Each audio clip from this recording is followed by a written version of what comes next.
Para empezar a hablar de nuestro tema y de nuestro análisis, tenemos que entender por qué decidimos darle un enfoque victimológico al asunto y al caso de Lidia Cacho. Como equipo, creímos prudente que este caso era un caso muy importante para abordar en el tema victimológico, ya que a pesar de que el caso fue muy sonado y se habló demasiado de él en ese entonces en la televisión y en medios de comunicación, jamás se habló desde un enfoque victimológico, no solo hacia las víctimas del suceso que Lidia Cacho desató, sino de todo lo que ella sufrió y de todo el abuso de poder que ella tuvo que enfrentar al dar su versión de los hechos. Como sabemos, la victimología aborda a las víctimas desde el momento en el que ellas se convierten en víctimas, lo que sufren siendo víctimas, y también vamos a hablar mucho de la revictimización, porque sin lugar a dudas, Lidia Cacho sufrió bastante revictimización. Sin embargo, en este momento nos vamos a enfocar a hablar específicamente de un tipo de víctimas, las víctimas de abuso de poder político. Para nuestro enfoque y dentro de nuestra investigación, consideramos que Lidia Cacho fue víctima de abuso de poder político. Existen en la clasificación de Luis Rodríguez Manzanera dos tipos de víctimas de abuso de poder. La víctima propia de abuso de poder, que es la víctima de una persona que abusa de la posición que tiene para conseguir algo que desea, y después está el segundo tipo, la víctima de abuso de poder político, específicamente hablando. Dentro de las víctimas de abuso de poder político encontramos la microvictimización que se puede dar en casos de discriminación, genocidio, muchas veces en grupo, también como encarcelamientos, secuestros y específicamente en casos individuales también conllevan a la tortura. Un caso que sin embargo consideramos apropiado dar este nombre, ya que Lidia Cacho sufrió un encarcelamiento legal que sin duda alguna fue muy polémico en su época y también sufrió tortura a manos de las propias personas y de las propias autoridades que enjuiciaron a esta persona. Para explicar por qué quisimos o cuáles son los factores que nos dieron pie a encasillar o llamémoslo así, clasificar a Lidia Cacho como una víctima de abuso de poder político, tenemos que entender que las víctimas de abuso de poder político son todas aquellas personas quienes hayan sido violentadas por funcionarios, gobernadores, líderes políticos o incluso entidades federativas, lo cual, como sabemos en el caso de Lidia Cacho, ocurrió. Estas víctimas también tienden a sufrir secuestros o incluso encarcelamientos legales o ilegales e inclusive la violación de sus derechos humanos dados en caso de la tortura o de la censura de la libertad de expresión. En el caso de las víctimas de crímenes comunes es muy frecuente o es preferible que el Estado, así como las autoridades, den pie a resolver ese crimen. Todo lo contrario a lo que pasa en el caso de las víctimas de abuso de poder político, quienes muchas veces tienen más obstáculos para resolver sus casos. Y como lo sabemos, en el caso de Lidia Cacho, ella enfrentó demasiados obstáculos para poder enfrentar de forma legal su detención y específicamente su encarcelamiento y la tortura que ésta conllevó. Ahora, también es importante aclarar que este tipo de víctimas generalmente pueden acarrear muchas más víctimas, desde víctimas secundarias hasta víctimas que pueden volverse víctimas directas. Creemos que es específico hablar de un tipo de víctima que es la víctima de abuso de poder político para referirnos al caso de Lidia Cacho, ya que ella sufrió abuso de autoridad, sufrió tortura, obtuvo muchos obstáculos para poder esclarecer su caso, sufrió un encarcelamiento legal que analizándolo un poco más adelante veremos que tuvo muchas irregularidades a pesar de que fue legal. Hubieron testimonios de funcionarios públicos y líderes políticos quienes dejaron entrever sus claras intenciones de retener a ella en contra incluso de la misma legalidad. Así que creemos que es específico y es requerido hablar de este tipo de abuso y de este tipo de víctimas en este caso específico. Continuando con el análisis, ahora enmarcaremos la importancia sobre el tema de la tortura, ya que es uno de los temas a desarrollar a lo largo del proyecto prototípico. ¿Por qué es importante hablar de este tema? La verdad es que se nos hizo muy mm, pertinente que el prototípico del sexto semestre fuera enfocado en este tema. Bueno, La primera razón es porque es una práctica muy habitual, tanto de particulares como de autoridades. En este caso solamente nos enfocaremos en las autoridades, principalmente cuando un particular se encuentra en custodia policíaca. Esta es una práctica que es reprobada a nivel internacional. Eh, Hasta ahorita son 156 países los que han firmado la Convención contra la Tortura, en la que pues prohíbe explícitamente esta práctica y que el Estado debe de implementar medidas para que esto no pase, principalmente por sus funcionarios, por los representados del Estado, representantes, perdón. Este es un tema que atañe desde décadas atrás. Hace mucho tiempo la tortura es una práctica que es muy recurrente en cuanto se habla de interrogación, de investigación e incluso de aprehensión. Y pues es el tema en el enfoque de este prototípico, la aprehensión y la obtención de información por medio de la tortura.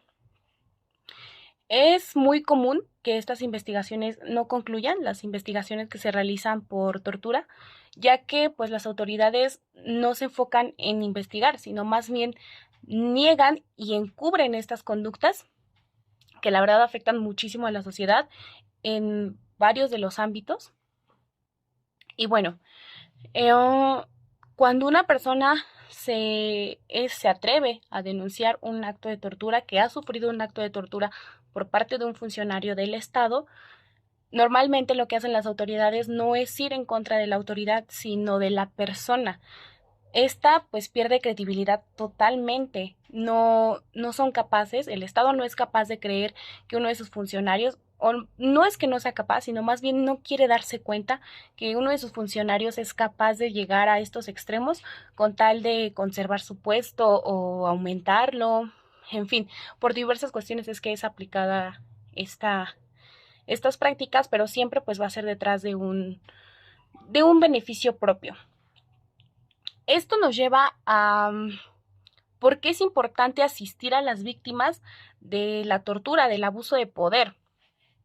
Bueno, las personas que sufren este tipo de delitos, este tipo de conductas, normalmente quedan desamparadas porque no tienen a quién recurrir, ya no confían en el Estado, ya no tienen una figura de autoridad en la que confíen realmente.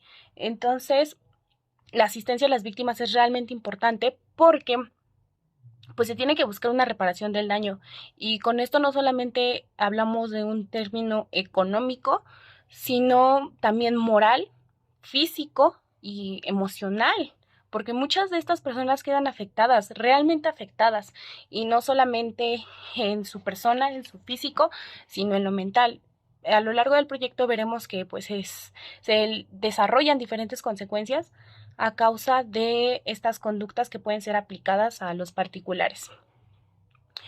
Eh, Normalmente se prioriza más el imponer una pena que en optar medidas de prevención para esto, que en aplicar una asistencia adecuada a las víctimas. Las víctimas han quedado totalmente de lado, no se les brinda la atención adecuada y caen en una revictimización constante por lo mismo que comentaba hace un segundo, que pues las personas que se atreven a denunciar normalmente no les creen sus argumentos, eh, y son constantes preguntas, interrogatorios o cuestionamientos que se les hacen a las mismas personas. Bueno, es indispensable el testimonio de las víctimas para impartir justicia penal. Es muy importante, sin embargo, la mayoría de este testimonio es pues muy cuestionado, queda como muy a la deriva por lo mismo de la credibilidad, que no, hasta que no es un caso muy grande, hasta que no es un caso muy sonado, es que la persona quiere ese poder de usar la información que tiene en contra de la persona que la afectó. Entonces, pues sí es un tema realmente delicado, es un tema que es muy complejo, es muy completo. Sin embargo, tratamos de desarrollarlo lo más que se pudiera para darlo a entender de una forma digerible, porque pues sí, en efecto, la tortura es algo muy constante, es algo muy regular desafortunadamente, y como lo mencioné, no solo por autoridades, sino también por los mismos particulares, pero sí se ocupa más en cuanto al Estado. Teniendo ya un contexto más completo respecto a la información que mis compañeras han dado, podemos tocar que el tema de la victimización, la revictimización y la tortura, junto con el Estado, hacen una conjunción, es decir, que ambos caminan de una manera similar para llegar a un fin común. Si lo enfocamos esta parte al tema de Lidia Cacho, podríamos sacar una infinidad de vertientes y de directrices que nos podrían ayudar a encontrar áreas de oportunidad. Si bien es cierto que el caso de Lidia Cacho fue muy sonado hace ya unos años, es importante mencionar porque dejó un precedente en donde el Estado mexicano estaba coludido y sobre todo que le dio una celeridad a un proceso que generalmente tarda mucho, hablando específicamente del caso de Ministerio Público. Vamos a entrar en materia respecto a qué pasó con Lidia Cacho. Recordemos que Lidia Cacho es una mujer activista mexicana y periodista, quien toda su vida le ha dedicado al cuidado, protección y difusión de los derechos humanos de las mujeres. En este orden de ideas podemos mencionar que Lidia Cacho mencionó, publicó y reveló un libro llamado Los demonios del Edén. En este libro, Lidia Cacho jamás imaginaría que haría una revolución a tal grado que le generaría muchos problemas, principalmente porque dicho libro menciona a personas del entorno político relacionados con temas de pederastía y prostitución de niñas y niños menores de edad. Lo importante aquí es resaltar la celeridad que el Estado poblano tuvo con el Estado de Quintana Roo para hacer el traslado de Lidia Cacho. Generalmente este tipo de procesos suelen tardar bastante tiempo y esto resulta muy importante mencionarlo porque fue en horas cuando sale la orden de aprehensión y justamente a las 2 de la tarde ya estaban en casa de Lidia Cacho haciendo la orden de aprehensión. Lo primero que declara Lidia Cacho al momento de llegar al Estado poblano es que ella recibe actos de tortura, principalmente por varios factores. La principal es que jamás recibió más que una ración de alimentos. Fue torturada psicológicamente en el traslado, ya que este fue vía terrestre y por más de 30 horas. Lidia Cacho en ese momento se encontraba con una enfermedad. La médico legista había mencionado que no estaba apta para hacer el traslado ni siquiera el viaje, caso que fue omiso por parte de los judiciales y decidieron llevarse así a Lidia Cacho. Otra de las cosas que hay que resaltar es que se menciona a la hora de llegar al Estado poblano que Lidia Cacho llegó con agentes femeninos, por lo que quiere decir que en el estado de Quintana Roo estas mujeres llegaron con ella custodiándola, y eso es una gran mentira. Según Lidia Cacho, menciona que fue arrestada por policías judiciales del estado de Quintana Roo a la mitad de salir casi ya del estado de Quintana Roo, se las entrega a los policías judiciales del estado poblano y de ahí en adelante todo el transcurso depende y corre por parte de los agentes del estado de Puebla. No obstante, antes de llegar a la Procuraduría, deciden hacer el abordo de mujeres policías para que al momento de que llegaran al estado poblano, a la fiscalía, todos se dieran cuenta que ella había sido, o el Estado había sido garante con sus derechos humanos y que había sido trasladada por mujeres y no por hombres. Entonces, eso es lo importante para nosotros, que es lo que pasa en ese inter. Sí sabemos que fue torturada, pero fue víctima de más cosas. Principalmente podremos hablar de la victimización de una manera primaria y secundaria. Primaria porque principalmente ella es la que recibe el acto y en segunda su esfera familiar. De una manera secundaria también podríamos decir que el Estado pues está coludido y las autoridades también. Por tanto, no se le da un trato digno a una persona así. Tomando en cuenta que solamente se trataba de calumnias y de difamaciones, no merecía un maltrato de esa magnitud.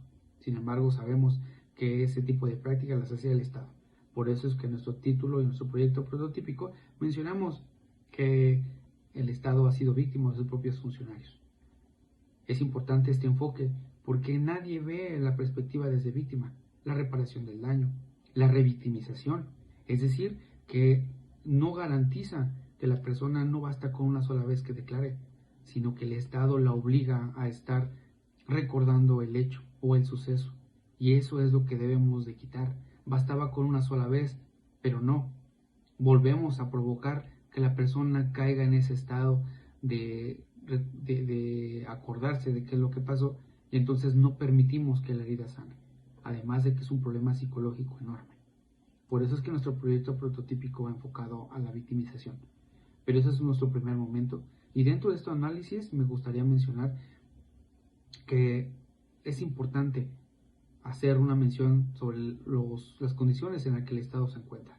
Cómo es que logró tan rápido hacer una eficacia para hacer un traslado, solamente para cubrir el capricho de ciertas personas. Muchas gracias.